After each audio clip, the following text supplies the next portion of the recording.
हाय दोस्तों। ये टॉपिक जो है इलेक्ट्रॉनिक्स मैकेनिक का है।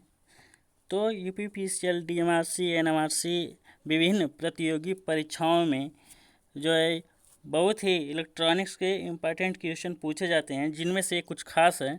तो मैंने सोचा इस पर एक वीडियो बना दूं। तो पहला क्वेश्चन क्या है, एक ट्रांजिस्टर में कलेक्टर क्षेत्र बनाया जाता है। तो एक ट्रांजिस्टर में कलेक्टर क्षेत्र आपका जो होता है, तो आप देखिए सबसे पहले तो जो है इसमें ये इमीटर हो गया, ये बेस हो गया, ये कलेक्टर हो गया। तो जो कलेक्टर क्षेत्र होता है वो फिजिकली रूप से जो है इमीटर से भी बड़ा होता है। और सबसे बड़ा कौन सा होता है मैं आपको बता दूं। यहाँ यहाँ पे सबसे बड़ा तो आपका बेस होता है, लेकिन ऐसे कुछ इस प्रकार मतलब इसका क्रम है: कलेक्टर, बेस, कलेक्टर, आपका जो है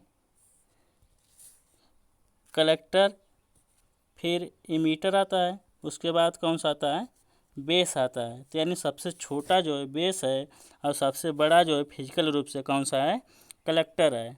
तो इस प्रकार कौन सा ऑप्शन से हो जाएगा। इस प्रकार ऑप्शन आपका जो है कौन देखते हैं, उत्सर्जक से छोटा गलत, उत्सर्जक से बड़ा सही है। तो आपका बी ऑप्शन करेक्ट हो जाएगा। नेक्स्ट क्वेश्चन है, प्लेटिनम 100 सेंसर का प्रतिरोध कितने ओम प्रति डिग्री सेंटीग्रेड ताप पे होता है। तो 0.384 ओम डिग्री सेंटीग्रेड पे होता है। ये आपका स्टैंडर्ड डाटा है, इसको आपको याद करना ही पड़ेगा। नेक्स्ट क्वेश्चन है, एक इंडक्टिव सेंसर किस सिद्धांत पर कार्य करता है। तो यह देखते हैं स्वप्रेरण की विविधता पे, पारस्परिक प्रेरण की विविधता पे, भाव और धाराओं की उत्पादकता पे। तो ये तीनों पे वर्क करता है। किस पे करता है, तीनों पे वर्क करता है। तो नेक्स्ट क्वेश्चन है, सोल्डरिंग पर जोड़ों पर सोल्डरिंग संशोधित करने हेतु प्रयोग की जाती है। तो टेंसाइल स्ट्रेंथ को क्या करने के लिए, मजबूत करने के लिए यूज करते हैं। तो देखिए कितने सिलेक्टेड क्वेश्चन है, कितने अच्छे क्वेश्चन है, बिल्कुल हट के क्वेश्चन है। नेक्स्ट क्वेश्चन है, एक सोल्डर में लीड, टिन और जिंक होते हैं। जिंक किसके हेतु सोल्डरिंग हेतु प्रयुक्त होता है। तो ये आपका एल्युमिनियम केबल ज्वाइंट के लिए जिंक, लीड, टिन और जिंक सोल्डरिंग होती है। तो इस तरह ऑप्शन नंबर आपका ये करेक्ट हो गया। नेक्स्ट क्वेश्चन है, ये देखिए कितने अच्छे क्वेश्चन है। क्वेश्चन नंबर 6 क्या है, एक सोल्डरिंग स्टेशन में प्रयुक्त होता है 10 जो सोल्डरिंग स्टेशन यानी सोल्डरिंग जो होता है 10 से 15 वाट का सोल्डरिंग गन यूज होता है। प्लस उसके साथ साथ एक सोल्डरिंग सक होता है जो सोल्डर को क्या करता है, सक करता रहता है। नेक्स्ट क्वेश्चन है, एक मॉडेम हेतु प्रयुक्त होता है प्रिंटिंग। ये भाई तो बिल्कुल गलत है, प्रिंटर की बात है। वीडियो एडिटिंग ये तो गलत है। डाटा डिस्प्ले, इसके लिए तो आप मॉनिटर यूज करेंगे। डायल अप कनेक्शन, ये रहा आपका इंपॉर्टेंट क्वेश्चन, यानी आंसर डायल अप कनेक्शन जो है ये आपका मॉडेम के लिए यूज होता है। नेक्स्ट क्वेश्चन है, वह प्रिंटर जो रंगीन फोटोग्राफ को प्रिंट करता है। तो ये आपका लेजर प्रिंटर होता है। कौन सा है, लेजर प्रिंटर होता है।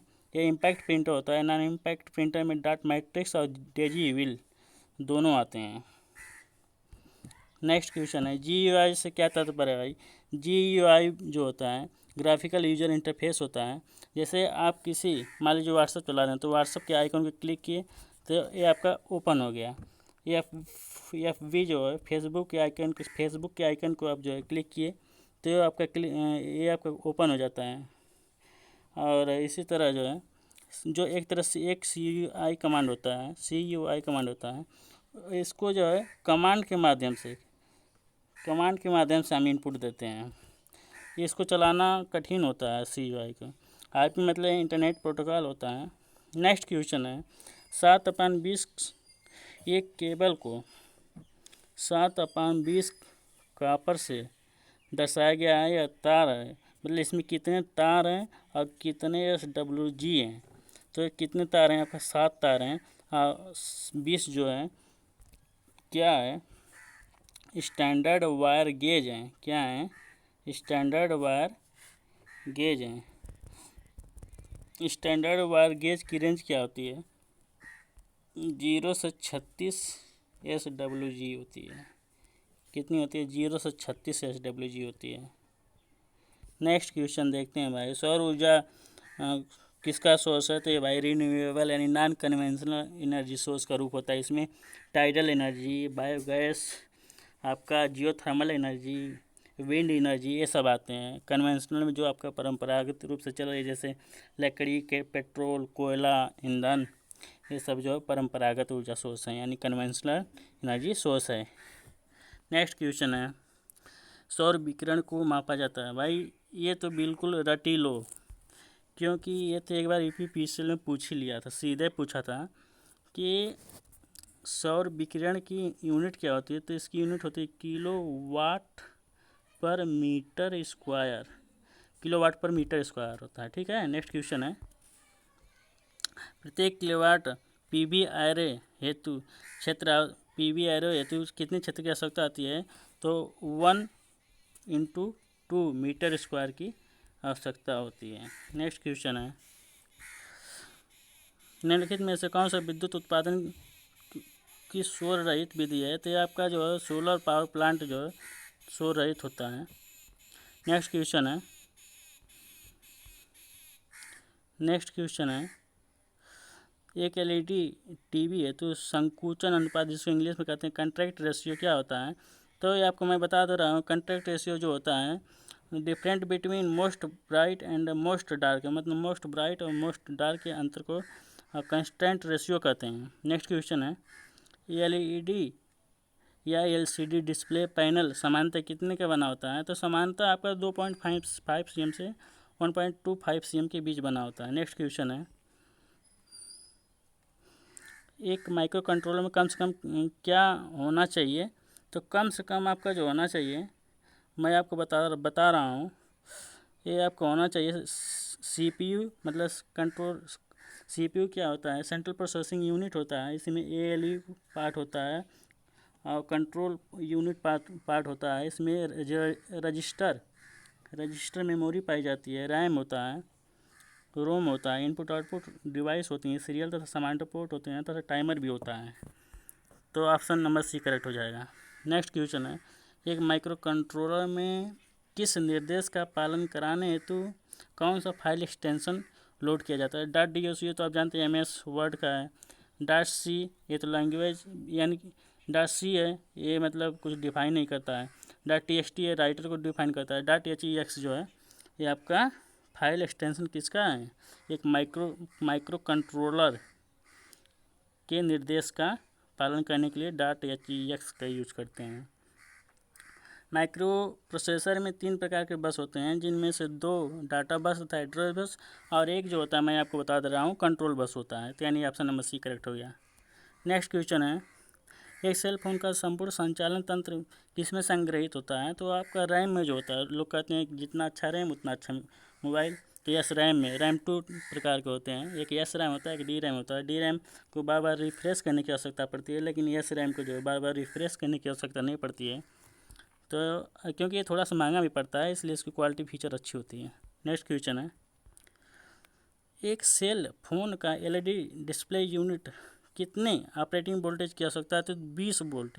आप सोचेंगे कि अरे 20 वोल्ट कैसे? तो 20 वोल्ट की आवश्यकता होती है। नेक्स्ट क्वेश्चन है, टीवी ट्रांसमिशन में पिक्चर और ध्वनि के लिए प्रयुक्त मॉड्यूलेशन देखिए आपका 3 टाइप होते हैं। एक AM होता है, एक FM होता है, और एक फेज मॉड्यूलेशन होता है। तो आपका पिक्चर के लिए AM होता है और ध्वनि के लिए FM होता है। FM सुनते हैं ना ध्वनि, इसलिए। नेक्स्ट क्वेश्चन है, एक CTV के ऊर्ध्वाधर सेक्शन में कौन सा कंट्रोल अवस्थित होता है? तो इसको वर्टिकल लिनियरिटी कंट्रोल कहते हैं।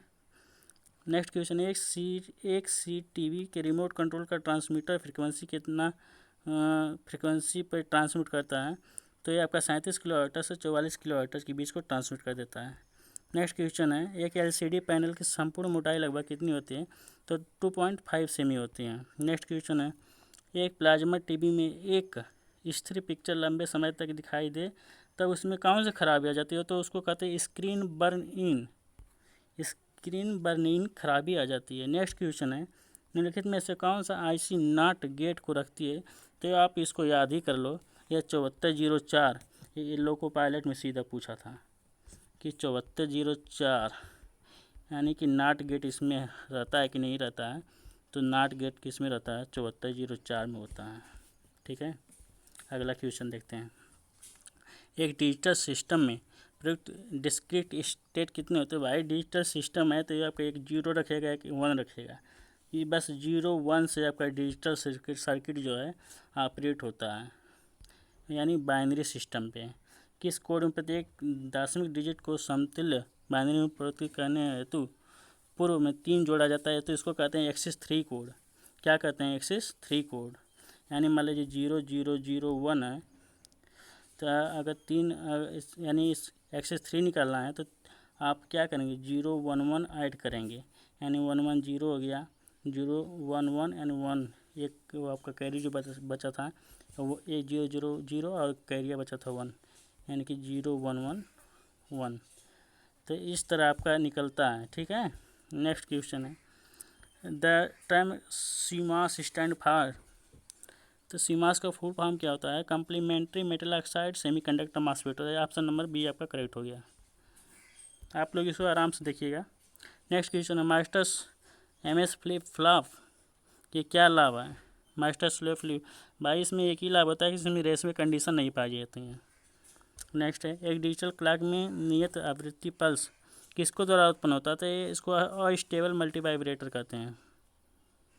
नेक्स्ट क्वेश्चन है, एक रजिस्टर का समूह जिसे बाइनरी सूचना संग्रहित करने हेतु प्रयुक्त किया जाता है, तो भाई जो रजिस्टर का समूह है, अब देखिए मेमोरी है तो बाइनरी डाटा को स्टोर करता है, इनकोडर जो है एनालॉग को डिजिटल में, डिकोडर जो है डिजिटल को एनालॉग में कन्वर्ट करता है, और शिफ्ट रजिस्टर जो है ये जो है बाइनरी बिट को स्टोर करता है। ठीक है, 0 1 फॉर्म को स्टोर करता है। तो एक रजिस्टर बराबर होता है 8 फ्लिप फ्लॉप, कितने, 8 फ्लिप फ्लॉप, यानी मैं फिर से लिख देता हूँ, 1 रजिस्टर बराबर 8 फ्लिप फ्लॉप, और एक फ्लिप फ्लॉप कितनी बिट को स्टोर करती है, तो 1 बिट को स्टोर करती है, कितनी बिट को, 1 बिट को। तो बस आज इतना ही। अगर वीडियो पसंद आए, अच्छा लगे तो वीडियो को लाइक और सब्सक्राइब ज़रूर करें। धन्यवाद।